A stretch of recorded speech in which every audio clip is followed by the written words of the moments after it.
לפני 3 שנים הייתה מתקפת סייבר על הלל יפה, בית חולים.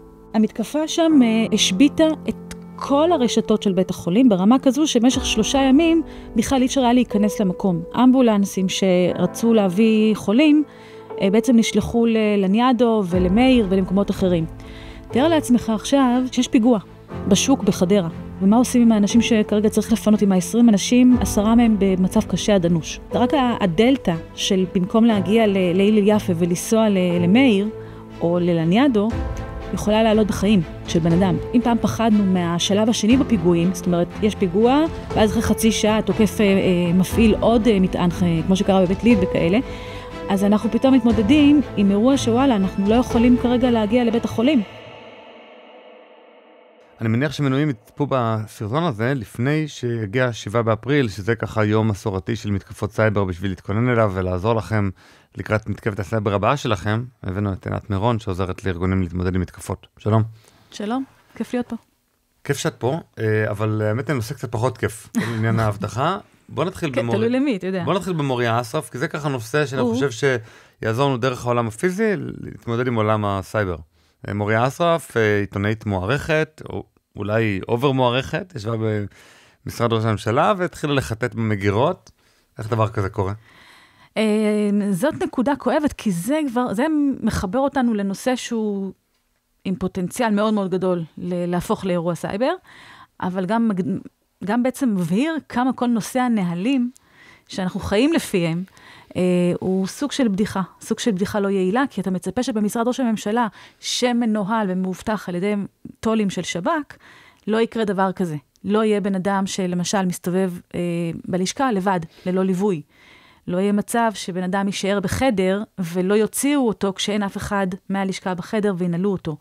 ואתה רואה, יכול לראות בסרטון שם, כמה המדפסת בעצם חשופה. והמחשב על השולחן. אז היא יכלה בעצם לקחת נגיד משהו כזה. היא יכלה לקחת איזשהו רכיב דיגיטלי. נגיד דיסק און קי כזה, לתקוע מאחורה. נכון. שישדר באופן קבוע, או שיחסן את המידע עד הביקור הבא שלה.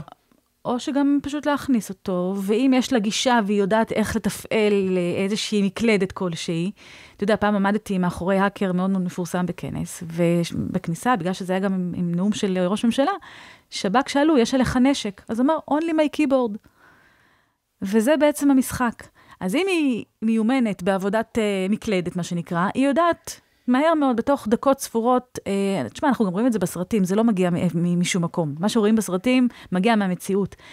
אפשר בעצם להתחבר לאיזושהי רשת, אפשר להתחבר למחשב, אפשר באמת לחבר האזנה לאחד המחשבים, אפשר לחבר רכיב RF שקולט בעציץ בפינה, מאחורי הדלפק, מאחורי שם שידה שככה בצד. אפשר לחבר גם למדפסת. מדפסת הרי גם היא מחוברת לרשת, אז היא שומרת המון לוגים, ואת ההדפסות בעצם שבוצעו, ככה שהיא לא בכך הייתה צריכה לחדד, רק הייתה צריכה לחבר, לקבל את הגישה, ולראות בדיוק מה הודפס במדפסת הזו. זאת אומרת, יש כל כך הרבה דברים שאפשר היה לעשות, או מחשב, אנחנו בדרך כלל ממליצים שמחשב ינהל בשנייה שעוזבים אותו. זאת אומרת שברגע שאני... נגיד 15-20 שניות השעיה וזהו. בדיוק, משהו כזה, ואז הכניסה היא רק עם סיסמה. אנחנו לא יודעים אם הנוהל הזה נאכף שם.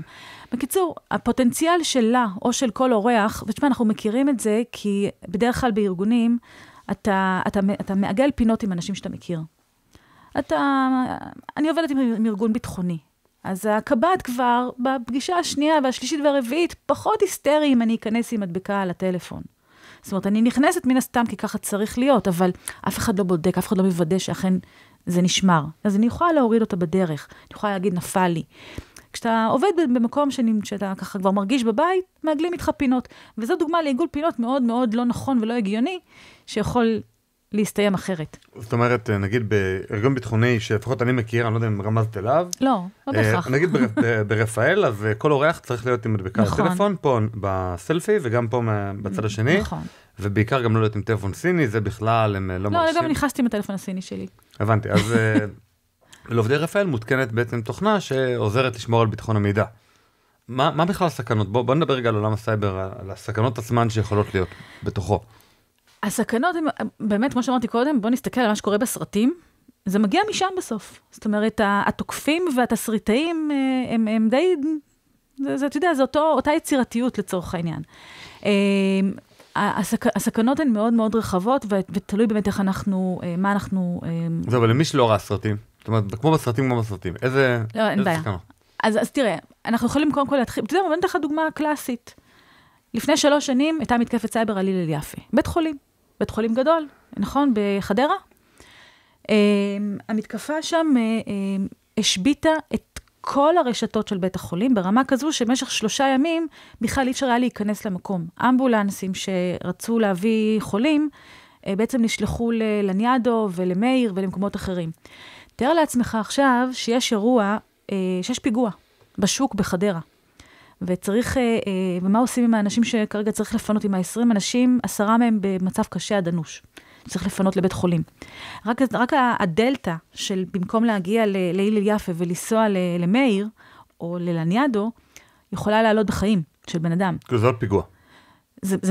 זה פיגוע מתגלגל, מה שנקרא. זאת אומרת, אם פעם פחדנו מהשלב השני בפיגועים, זאת אומרת, יש פיגוע, ואז אחרי חצי שעה תוקף מפעיל עוד מטען, כמו שקרה בבית ליד וכאלה, אז אנחנו פתאום מתמודדים עם אירוע שוואלה, אנחנו לא יכולים כרגע להגיע לבית החולים. או מה קורה לידם סתם, שעבר שבץ, ואתה יודע, משפיע עליו ברמה בכלל האישית, לא קשור רגע לחיים כאלה.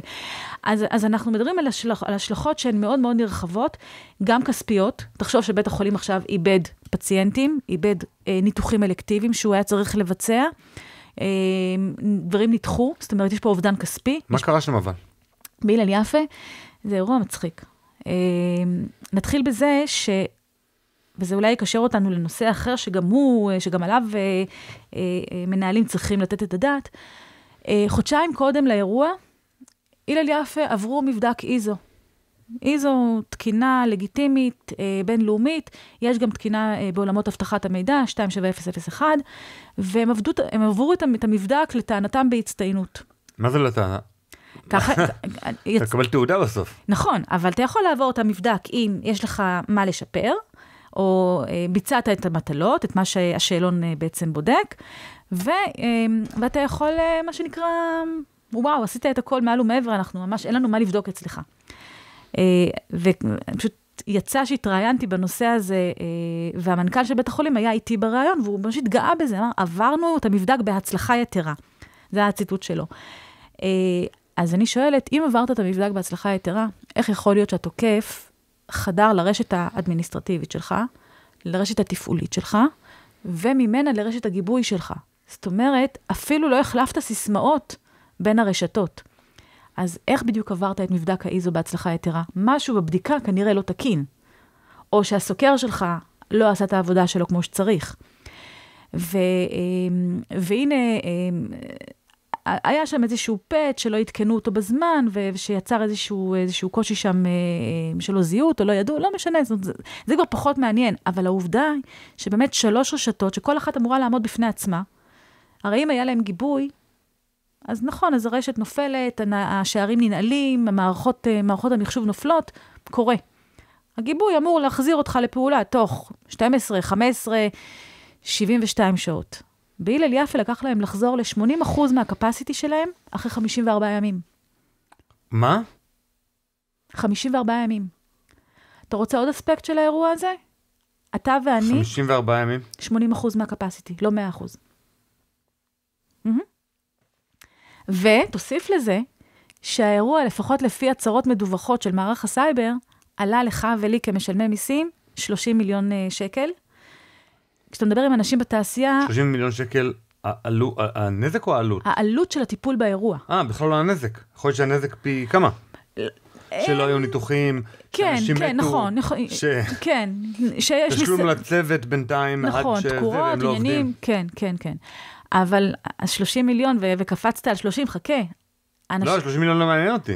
54 ימים בלי בית חולים? אבל רגע, אנשים בתעשייה מדברים על פי 3, זאת אומרת על 90 מיליון. ה-30 הוא נתון רשמי. אנשים שמכירים ככה את העלויות יותר, ויודעים כמה אנשים היו שם בצוותי התגובה שהגיבו לאירוע, אומרים לא הגיוני 30, כי העלויות הן לא... תשמע, כשאתה מזמין איש IR, מה שנקרא Incident Response, לאירוע, העלות המינימלית שלו היא $350 לשעה, ואתה צריך אותו 24/7. עכשיו, אם אתה צריך 20 ו-30 אנשים כאלה, לטפל באירוע בסדר גודל של בית חולים, תעשו את המתמטיקה, וזה רק צוותי התגובה.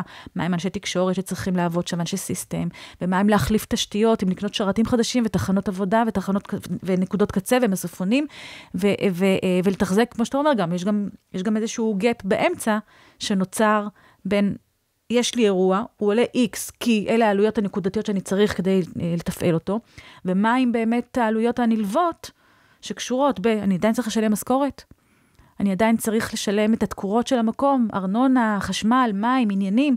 זאת אומרת, נוצר פתאום, הדלטה הזו גדלה ככל שהזמן עובר, ובאמת 54 ימים, ב-80% מהפעילות.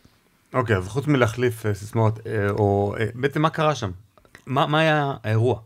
האירוע היה שהתוקף פשוט השביט להם את כל הרשתות. את הרשת התפעולית, הרשת האדמיניסטרטיבית, אמורה להיות הפרדה בין כל רשת.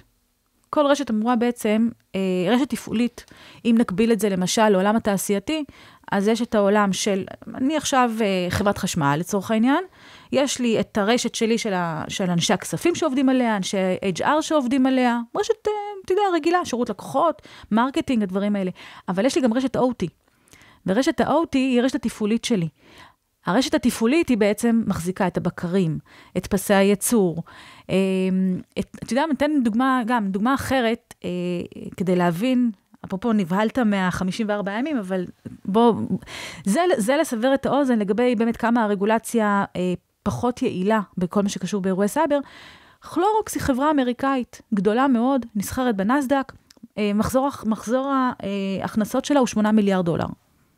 על פניו, אתה אומר, חברה כזו, עם כזה מחזור, יש לה מחלקת ליגל, יש לה מחלקת סיכונים, יש לה המון יועצים שמלווים אותה, יש לה אנשי הבטחת מידע, זאת אומרת, הסבירות שהיא, והיא כמובן, היא כפופה לרגולציות של הבטחת מידע ושל פרייבסי, בינלאומיות, ורגולציה שמחייבת אותה לדווח על אירועי סייבר לנסדק, בהתאם לדרישות של הנסדק שנדרשים לעמוד בהם.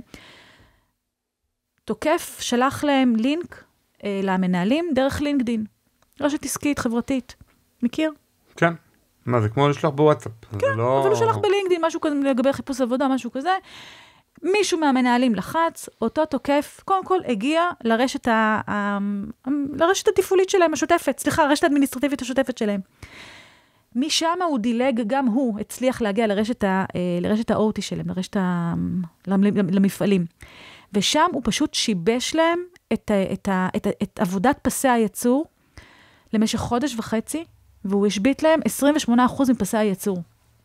עכשיו תבוא, חברת כלורוקס, שוב, זה לא חברה קטנה, זו חברה מאוד מאוד גדולה, עם משאבים מאוד מאוד גדולים. שליש מפסי הייצור שלהם הושבטו למשך חודש וחצי. אז תאר לעצמך, אירוע שמתחיל בכלל בלינקדין, כאיזשהו קמפיין פישינג סטנדרטי כזה, תלחץ על המייל, תקבל $50 לקנייה בתמו, או באלי אקספרס, או איזושהי שטות כזו, ומשם בעצם אתה נכנס לאיזשהו לופ, שאתה לא יודע איך אתה יוצא ממנו. ומה שקרה שם, זה שבאותו חודש וחצי של ההשבתה הזו שהייתה להם, הם גם לא דיווחו לנסדק, זאת אומרת, הם הסתכנו בהתעלמות מהנחיה רגולטורית שהייתה כלפיהם, שזה סיפור אחר, וגם התחילו להיגמר המוצרים ברשתות. זאת אומרת, לא היה להם גם איך לשלם את המוצרים שהם צריכים לספק.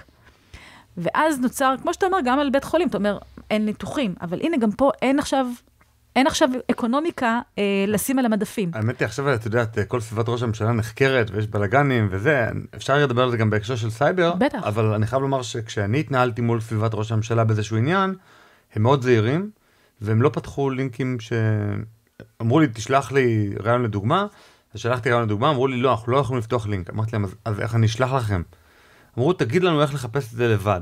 אוקיי, fair enough, הנחיה מעולה. לא, אני אומר, אפילו עם בן אדם שהם סומכים עליו, היום בטח גם אפשר להשתלט על הוואטסאפ של מקורב, ואז הוא שולח את נכון. זאת אומרת, גם אם אתה מאוד נזהר, עדיין המקורבים שלך יכולים לא להיזהר. חד משמעית. ואז דרכם האיש שולח את הקישור, הזה, הזדוני, אבל מצד שני, הם גם יוכלו להגיד לך, תשלח את הלינק לכתובת מייל מסוימת, שהם מבחינתם היו מקצים כתחנת הלבנה, ובודקים את זה אצלם בנפרד, תחת כל ההגנות שיש, אדם אחד שיש לו את ההרשאה לבצע את זה. כן, אבל את יודעת, אנשים רוצים להתנהל, נגיד עכשיו מישהו רוצה להזין את זה רעיון בספוטיפיי, אז הוא לא אומר, תשלח לתחנת הלבנה. אז זאת הבעיה, זו באמת אחת הבעיות, כי אתה רוצה להתנהל, אתה מגיע ללשכה עם הטלפון האישי שלך, אתה רוצה עדיין לשמוע את הפרקים שאתה רוצה בספוטיפיי, ביוטיוב וכאלה, ואתה עדיין מסתובב בלשכה.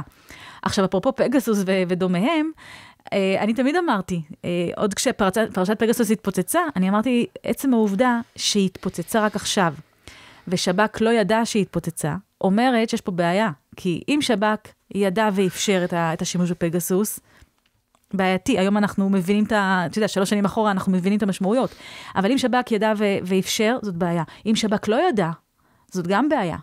זאת אומרת, בכל מקרה הסיפור הוא בעייתי. טוב, יש קשר בין שב"כ לבין מערך הסייבר הלאומי, זה פשוט תוכנית פרישה של הרבה מאוד מבחירי השב"כ. ממש ככה.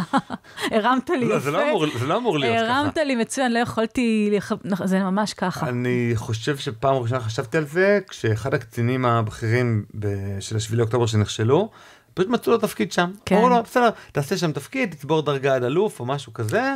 אני יכולה להגיד לך שיש הרבה יועצים היום בשוק הפרטי, שזה מה שקרה איתם. זאת אומרת, אין להם שום נגיעה לסייבר, הם מעולם לא היו באירוע, לא ראו, לא שמעו, לא ידעו, לא נגעו, והם היום חד משמעית בחוץ ומייעצים, והם פשוט מתהדרים בתואר של יוצא מערך הסייבר, אז זה נורא נורא קל. כן, מספיק שם שנה, חצי שנה, יוצא מערך. כן. ואתה יודע, ואנשים בתעשייה מדברים על זה, זאת אומרת, אבל כשאני פונה אליך, ואומרת, תמיר, אני יוצאת מערך הסייבר, אתה לא יכול לדעת אם זה אכן, מה המשמעות של זה. זה גם חסוי בטח. לא יודעים בהכרח חסוי, אבל אתה פשוט, אתה כאילו קונה את זה, כי זה נשמע הגיוני, זה נשמע טוב.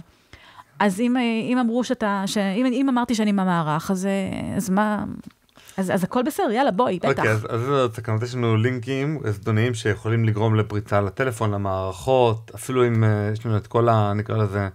אין לנו כלום אגב. גם אם אתה חושב שיש לך, בסופו של דבר, מתקפת סייבר זה פונקציה של מוטיבציה. אם זה האקר שהוא מתפרנס מזה, זה הדי ג'וב שלו. עזוב שנייה, איראן, תכף נדבר על איראן. אם זה האקר שמתפרנס ממתקפות סייבר, זאת המוטיבציה שלו. זה מה שהוא עושה, הוא קם בבוקר, שם את הקפוצ'ון, את הפיצה ואת הכל על לידו, וכל היום יושב על המקלדת ומנסה למצוא פרצות, הוא ימצא. הוא ימצא, כי הוא תמיד יהיה צעד לפניך. אתה למשל מאוד מוגבל מבחינת מה מותר לך לעשות, או אפילו מה אתה צריך לעשות. וברגע שאומרים לך מה אתה, אפרופו שוב נהלים, כשאומרים לך מה אתה צריך לעשות, וזה מפורסם וזה גלוי, אז האקר פשוט מסתכל ואומר, הם מחויבים לעבוד עם מערכת, נניח סיטריקס להפרדת רשתות. מעולה. אני עכשיו אתחיל לחפש, יש כל מיני מנועי חיפוש ברשת, אני אתחיל לחפש עכשיו איזה מהארגונים משתמשים בסיטריקס, ובאיזה מהארגונים הסיטריקס לא מעודכן למשל. הוא יקבל אוטומטית 1,000 רשימות, הגיוני, בארץ ובעולם. אז הוא יתחיל לשלוח את הפינגים שלו, הוא יתחיל לנסות. מתישהו הוא יצליח. עכשיו, מדינה שיש לה הרבה יותר כסף, היא גם ממש יכולה לעשות דברים אקטיביים, ממש יכולה לנסות להפיל אותך. לשלוח לך לינק שתלחץ עליו, להסוות פעילות בצורה עקיפה, ואז לגרום לך להתחבר אליה באיזושהי צורה שונה, אתה יודע, לפני, כשהתחילה המלחמה פחות או יותר, התפרסם שמערך הסייבר ממליץ, לשנות את הסיסמאות במצלמות אבטחה שפונות לרחובות. הוא פנה לרשויות המקומיות ואמר, תנחו את החנויות וגם את צריכים שהמצלמות לא יפנו לרחוב, כי הייתה תנועת כוחות וכאלה ולא רצו. עכשיו, מה, אתם באמת חושבים שההאקר חיכה ליום מלחמה, האקר איראני, צפון קוריאני, רוסי, לא משנה, חיכה ליום מלחמה כדי לנסות להתחיל להתחבר למצלמות, הוא כבר חצי שנה או שנה קודם, זה חלק מהפעילות שהוא עושה. זאת אומרת, הוא כבר שם. הוא כבר יודע איך הדברים האלה מבוצעים ואיך הם מנוהלים. ולכן הלינקים זה דרך אחת, אבל המוטיבציה היא מאוד מאוד משנה את איך אני מסתכל על האירוע, מה אני רוצה לעשות, מה אני רוצה להשיג. האקרים מסוימים ירצו להשיג מידע, מודיעין. סין אלופה בלהשיג מודיעין. כל מה סין רק אכפת לה ממידע, מידע. עוד מידע ועוד מידע, זה כל מה שמעניין אותה. אבל איראן למשל תרצה כן להצליח להגיע לבקרי מים, כמו שהיא גם עשתה. והיא הצליחה להגיע, ממש ככה על הקסקס, לבקרי מים, ועכשיו תאר לעצמך שהיא מצליחה לשנות את פורמולת הכלור בבקרים של מקורות, או של איזשהו תאגיד מים אחר, ואתה חווה פה הרעלה רבתי. זאת אומרת, אנחנו נכנסים לאיזשהו לופ של איזשהו סרט קולנוע מאוד מאוד מוגזם. כן, אבל בסרט קולנוע שאנחנו מכירים, אז ישראל מספר אחת בסייבר, או לפחות בהנפקות סייבר, באקזיטים, בדברים כאלה. אז בטכנולוגיה אנחנו נאמבר 1, ב-8200 בסייבר התקפי נאמבר 1, אז איפה פה את מתארת? רגע, הם כבר שם, והמצב שלנו ממש גרוע, לעומת האתוס של ישראל, זה שלא רק שהמצב שלנו ממש טוב, אנחנו נאמבר 1. אנחנו באמת מאוד מאוד טובים. תקשיב, כל האקזיטים שאנחנו שומעים עליהם, זה אנשים שגדלים ומתחנכים ב-8200, וביחידות נוספות בתוך אמן. וכן, הם עושים אחלה דברים, הם אנשים מאוד מאוד מוכשרים, והם באמת גם מייצרים פתרונות שהשוק צריך. אבל יש פער מאוד גדול בין פתרונות ובין הגנה. ושוב, מאחר ומוטיבציה תמיד תנצח, גם את פתרון ההגנה, אז גם אם יהיו לך כל פתרונות ההגנה הכי high-end, הכי מעודכנים, הכי טובים שיכולים להיות, שוב, אם התוקף ירצה להגיע אליך, הוא יגיע אליך דרך העובד. לא בהכרח דרך הגנה על איזושהי רשת, הוא יגיע אליך דרך הלינק הזה בלינקדין, הוא יגיע אליך דרך הצעה שהוא יציע לך לעשות איזושהי עסקה ממש משתלמת. אתה יודע, היום תמו נותנים לך נעלי נייק שעולים $800 ב2.5 שקלים. אז יש כל מיני משחקים כאלה. ובסוף אנחנו צריכים כאילו באמת צריכים לקחת בחשבון שהתוקפים תמיד לפנינו. אין עליהם שום מגבלה. אגב, אחת הסיבות שהם כל כך טובים, זה כי כמו שגם ל-8200 אין מגבלה. ל-8200 מותר עכשיו לבצע מתקפה על צנטריפוגות בגרעין, באתרי גרעין באיראן. לי, כמנכ"ל של חברה פרטית, אסור. לי כ-8200 מותר לרדוף האקר שאני מזהה שסורק את הרשת של חברות ביטחוניות ישראליות, או של גופי תשתית ישראלים. לי כמנכ"ל של חברה ישראלית אסור לבצע את זה, או לצוות התגובה שלי שעובד איתי. ולכן האקרים תמיד יהיו לפנינו, במקביל לעובדה שאנחנו באמת מאוד מאוד טובים בלהבין את הראש, רק שיש פער. אבל אני שואל מבחינה לאומית, מה מצבנו? כי את מתארת את זה שהאקרים האיראנים רגע מבקרי המים והסינים עוקבים אחרינו. אגב, קרה, זה אירועים שקרו, אירועי אמת, אני לא אומרת בשום דבר מהמוח הקודח שלי. אז איך היתרון הטכנולוגי הזה שיש לנו? אין לנו שום יתרון טכנולוגי. מתורגם. אין לנו שום יתרון טכנולוגי. אבל אנחנו... ברמת ניסים אנחנו מרוויחים מזה יופי, אפרופו אקזיטים. אבל כן יש לנו את האנשים הכי טובים בסייבר ברחבי העולם. נכון. אנשים, אולי הם עובדים רק בשוק הפרטי ולא בשוק הציבורי. אגב, מה, אתה חושב שחברות הייטק לא נפרצות? חברות פינטק, שהן החברות שמרוויחות הכי הרבה כסף בתעשייה, לא נפרצות ולא מותקפות בצורה שיטתית יומיומית? תקשיב, כולנו בסבירות גם אתה, גם אתה מותקף, אתה פשוט לא מודע לזה, זה עוד לא עבר, זה לא חצה את הרף שגובה את התשומת לב שלך. אבל כולנו, אין ארגון שלא עובר איזשהו אירוע סייבר. זה באמת, צריך לשים את זה על השולחן כבר הרבה מאוד שנים. אנחנו רואים את זה בתשתיות, אנחנו רואים את זה בבתי חולים, אנחנו רואים את זה אפילו באתרי מסחר קטנים. אפרופו אופ ישראל של 7 באפריל, אנחנו רואים את זה על חברות הוסטינג, הכי לא מעניינות בעולם, שמחזיקות 100 אתרי מסחר של בלונים.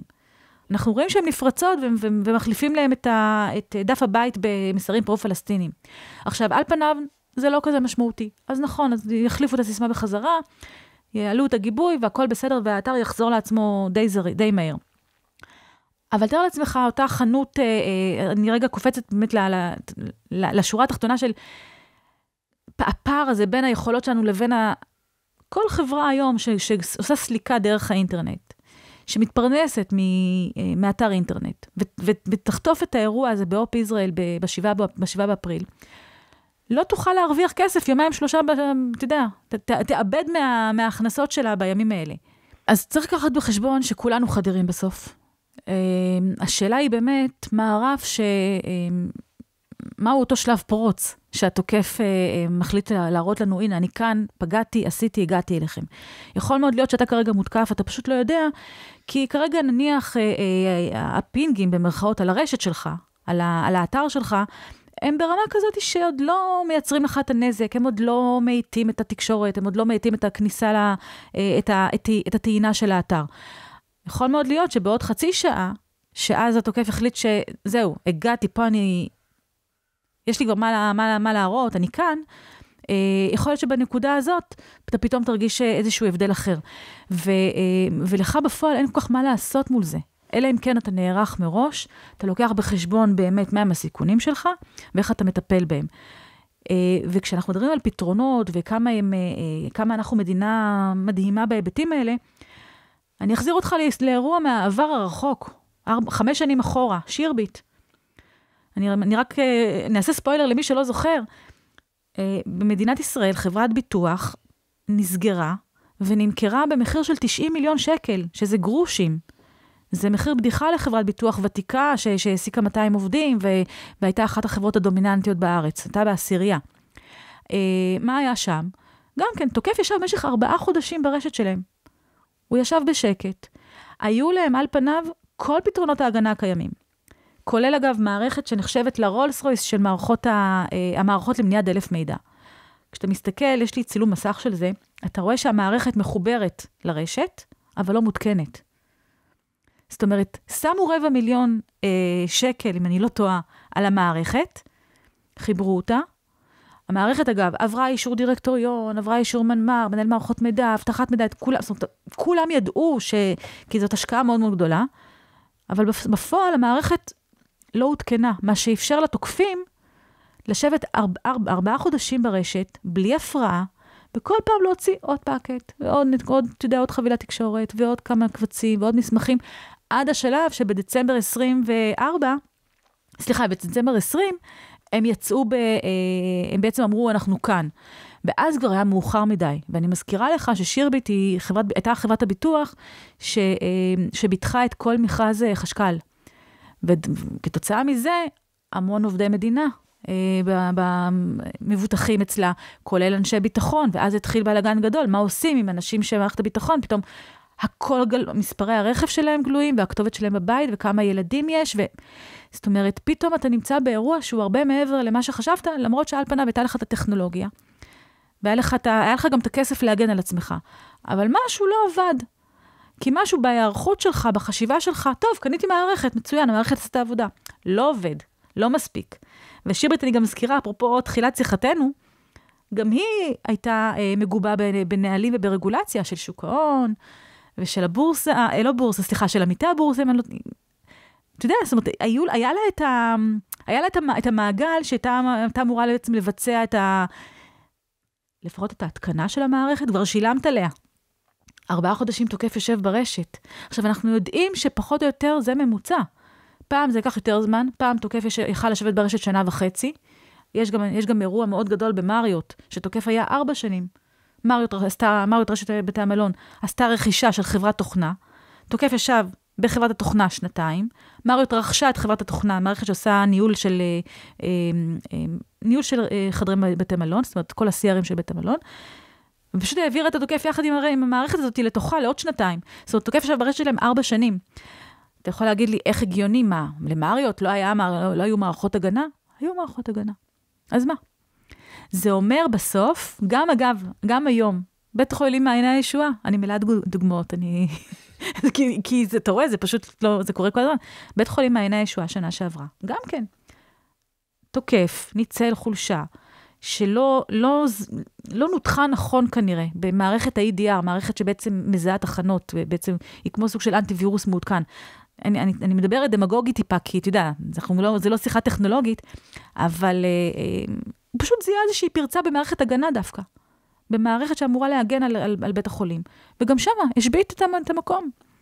עכשיו, אחד הדברים המצחיקים ששמעתי על מה שקרה שם, ותכף תגיד לי בראש רגע של מנכ"ל, אם זה הגיוני, זה שבגלל שהושבטו כל מערכות המחשב בעצם, לא יכולו לעבוד כמה ימים, מי שהכי סבלו, סליחה שזה נשמע מצחיק, אבל מי שהכי סבלו היו האחיות במחלקת לידות, כי הם לא היו להם מוניטורים בחדר, הם היו צריכות לרוץ כל הזמן בין החדרים, לוודא שהדברים תקינים, כי הלידה ממשיכה להתנהל. ואפשר לעקוב אחריה מהחדר בקרה. ואין חדר בקרה. ואז הם שבגלל שהם הביאו עוד אחיות שיעמדו בקצב הפעולה שנדרש כדי להבטיח את הבריאות של כולם שם, הם היו צריכים פתאום להזמין קייטרינג פי 2, מה שמזמינים בדרך כלל, ואז מאיפה מזמינים קייטרינג פי 2 ביום של אירוע? זאת אומרת, תבין את ההשלכות, את המעגלים שנגררים פה כתוצאה מאירוע סייבר, על מערכת הגנה בכלל. ואז אני אומרת, יושב מנכ"ל של ארגון, שאולי עשה ביטוח סייבר, אולי לא, אני לא יודעת, אני לא ממליצה, אפשר לדבר גם על זה אם אתה רוצה, וכל מה שהוא חשב מבחינתו, זה, יש לי מנהל אבטחת מידע, אני פעם בשנה אשמע ממנו איזושהי סקירה 20 דקות בישיבת דירקטוריון, אסמן על זה וי, כי זה מה שאני צריך לעשות לפי הדרישה הרגולטורית, ואני אמשיך את החיים שלי כרגיל. עכשיו, הוא בחיים שלו לא חשב שחלק מסיכוני הסייבר שלו יהיו להזמין פי 2 קייטרינג, כי הוא יצטרך להכפיל את האחיות במחלקת ילדות. אבל זה לא גם סיכון כזה מפחיד. להזמין, נו, אז מזמינים וולט. נכון, אבל קודם כל יש לזה עלויות. יש לזה משמעויות של, בכל זאת, אתה צריך לספק שירות. וכשאתה נמצא בתוך אירוע, אתה לא באמת רוצה להתעסק גם עם הזמנת קייטרינג. לא, רגע, אז מה אפשר לעשות? נגיד לא היית יושבת כל שנה, היית יושבת כל יומיים לסקירה. אז העניין הוא לא הסקירה, כמו לחשוב רגע, מהו הסיכון שלי באמת? האם הסיכון שלי הוא פגיעה במערכת הגנה, או הסיכון שלי הוא שאני לא אוכל לתת שירות למי שמגיע ללדת בבית החולים שלי. ואז אם אני מבין שהסיכון שלי הוא לא, שאני לא יכול לתת שירות למי שמגיע ללדת, מה אני עושה מראש בהיערכות שלי, כדי שזה לא יקרה, או כדי שגם אם זה יקרה, אני רק אשלוף את המסמך מהמגירה, ויהיה לי כבר שם את הקייטרינג, את כל החברות שנותנות לי שירותי קייטרינג, שאני לא אתחיל לחפש אותם, שיהיה לי תקציב לזה. תבין, גם אנשי ה-IR שעבדו במעייני הישועה, היה צריך דרך משרד הבריאות, להוציא אישור דחוף, מה שנקרא, אתה יודע, מכרז מהיר, בלי מתחרים, כל מיני סיפורים כאלה, ולשלם 250,000 שקל לספק, אגב, ספק מהמם. אבל עדיין צריך לעשות את זה. עכשיו, כל שעה שעוברת באירוע כזה, היא דרמטית. וצריך להבין, כי כל שעה כזאת, תקביל את זה רגע לפיגוע, כל דקה שאמבולנס לא מגיע לטפל בפצועים בפיגוע, החולה יכול למות, הנפגע יכול למות. כל שכן 54 ימים של... למה זה היה? לניאדו? זה היה בהלל יפה, אבל מעייני שאתה לא עצמך שיש כרגע איזשהו סיבוך עם אחת הלידות. ואין לך, אתה לא יכול עכשיו, אין לך מערכת, אתה צריך לרוץ פיזית, להביא את הרופא, או להתקשר אליו, ולקוות שהוא בקליטה, ושהוא שומע, זה אירוע מתגלגל, כל עוד אתה לא נערך אליו, לפעמים אפילו ברמה קצת מטומטמת, של באמת להכין פתקאות. ממש, ברמה שרגע לחשוב מה יכול להשתבש. מנכ"ל סוני פעם אמר את זה, באחד האירועי סייבר שהיו להם, אמר, עברנו לתקשר בינינו בפתקאות. כמו חמאס. אגב, הם הרבה יותר חכמים מאיתנו, אפרופו 8200. הם הבינו שהם לא יכולים להתגונן, אז הם אמרו, אנחנו לא מתגוננים. אנחנו פשוט לא פועלים בעולם הסייבר, בדברים הכי סודיים שלנו. וחיזבאללה שנאלץ לעבור לביפרים, ופשוט לא חשב שאנחנו נגיע לשם, אבל כן, כי בסופו של דבר, אתה לוקח בחשבון שמתקפת סייבר זה, יש לזה שמות נורא נורא מפוצצים, מתקפת כופר, השבתת שירות, ומניעת שירות, ודלף מידע, והרשות להגנת הפרטיות מוציאה תקינה חדשה, ושם היא תיתן כנסות מאוד מאוד גדולים למי שיפר מידע. אוקיי, אז המידע ידלוף. אבל מה הנזק שיגרם מהמידע הזה כשהוא ידלוף? זאת השאלה. ועם השאלה הזאת, אף אחד לא מתמודד עד שהוא נאלץ להתמודד. ואז כשהוא נאלץ להתמודד, אחד, הוא 54 ימים לא עובד, הוא בבעיה, הוא צריך לשלם הרבה מאוד כסף, או שהוא באמת אומר, אפרופו, שוב, תחילת שיחתנו, אני סומך על מערך הסייבר שיבוא ויציל אותי. עכשיו, מערך הסייבר זה ארגון של 300 עובדים בסופו של דבר. אמנם מרוויח הרבה כסף, על חשבוננו, אבל הוא 300 עובדים, הוא לא משטרה, אין לו 30,000 אנשים שהוא יכול כרגע לשלוח לכל מקום שכרגע עובר איזשהו אירוע סייבר. ואז ב-300 עובדים האלה שלו, שרובם הם אנשי מנהלה בכלל, איך אתה נותן שירות לאנשים שצריכים את העזרה ממך? אז אתה נמצא פה באיזשהו לופ אינסופי, שאם אתה לא מבין שזה אירוע שאתה חייב לטפל בו, שוב, לא כי בא לי להפחיד, אלא כי באמת אנחנו רואים הכרה. זאת אומרת, שוב, ראינו את הלל יפה כדוגמה מובהקת. שירביט, חברה עסקית, חברה פרטית, שנמכרה ב-90 מיליון שקל. אתה חושב שיגאל רבנוף, היושב ראש שלה, שהקים אותה, חשב ביום מן הימים שהוא יעשה אקזיט של 90 מיליון על החברה שלו? אני בטוחה שהוא ראה סכום יותר גדול מהסכום הזה. אוקיי, אז מה כן התפקיד של מערך הסייבר? מערך הסייבר... כן, הוא שם, כן, הוא מטפל בדברים. כן, זאת אומרת, העלות של הטיפול בהלל יפה היה 30 מיליון שקל. 90. סליחה, 90 ויש אומרים הרבה יותר. לא, 30 זה הרשמי, אבל 90 זה כזה משהו שאפשר להסכים עליו. מה התפקיד שלו בכל זאת? מערך הסייבר, אגב, הוא חיוני. זאת אומרת, עם כל הביקורת שלי עליו, הוא גוף שאנחנו צריכים אותו. אנחנו צריכים אותו כן בשביל איזושהי תקינה אינטליגנטית. מערך הסייבר הוא גוף שכן צריך לתת איזשהו מענה ראשוני, כן צריך להנחות בצורה יותר חכמה באמת, וכן צריך להבין שהתפקיד שלו, ויסלחו לי חבריי, ויש לי חברים שאפילו אני המלצתי להם לעבוד כשהתייעצו איתי, לעבוד שם ולהתקבל לעבודה שם. התפקיד שלו הוא לא לעמוד בכנסים ולנאום לנו ולספר לנו כמה מדינת ישראל היא מעצמה ונהדרת, כי זה זריעת חול בעיניים, אמיתי. מערך הסייבר, למשל, אם זה היה תלוי בי, אפרופו הלל יפה, ואותו עמידה בהצלחה יתרה בתקן איזו, היה הולך למכון התקנים, ואומר להם, תקשיבו, השאלון הזה שאתם שואלים כבר שנים ולא מעדכנים אותו, הוא לא רציני. הוא לא מתכתב עם האיומים החדשים. הוא לא מכיר באיומים החדשים. אין בו שום שאלה שבאמת עוזרת לארגון להגן על עצמה בצורה אינטליגנטית. זה בעיקר שאלון של... תראה, אחת השאלות המצחיקות בשאלון זה, האם יש לך מלכודת עכברים? והאם יש לך ספרינקלים בחדר שרתים? כי הפחד היה שהעכברים יגיעו ויחרסמו את הכבלים, ואז תהיה השבתה. אבל אנחנו מדברים גם על מתקפת סייבר. עכברים זה לא רלוונטי.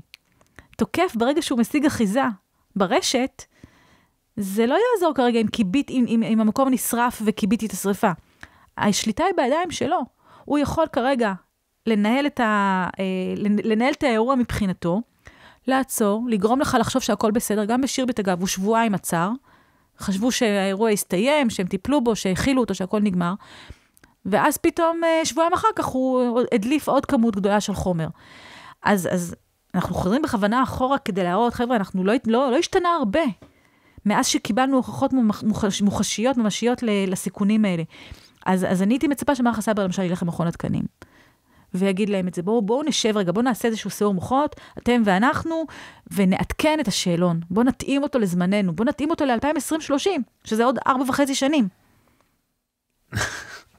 טוב, אנחנו יודעים שגופים ממשלתיים פועלים מזה. בקיצור צריך יועץ כלשהו שיבוא ויעזור לנו. למשל. בארגונים, אבל בשביל מי שאין לו יועץ, אין לו כסף ליועץ, סתם אדם פרטי, הייתי כאן רוצה שכן ניתן המלצות, אבל זה אנחנו נעשה בקטע של על המשמעות פלוס, למנויים, ואנחנו מזמינים אתכם להצטרף לנו גם לתמוך וגם לקבל תכנים פרמיום. אני אשמח להמלצות גם לאדם הפרטי וגם לבעל העסק הקטן, כדי שנוכל בשמחה. להפוך את החיים קצת לקשים יותר.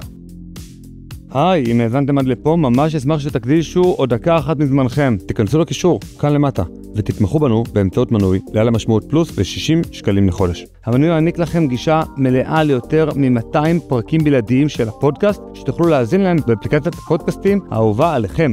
בנוסף, המנוי יאפשר לכם להצטרף למפגש הזום השבועי של קהילת על המשמעות. כל פעם נפגשים ולומדים יחד נושא אחר, ויש גם זמן לשאלות ולדיון בלעדי למנויים. כמו כן, כל מי שמנוי לעל המשמעות פלוס נהיה שותף בהחזקת הפודקאסט ככלי תקשורת עצמאי ובלתי תלוי, שיקדם את הרעיונות שאנחנו מאמינים בהם. אז יאללה, הקליקו כאן והצטרפו אלינו לעל המשמעות פלוס. נחכה לכם.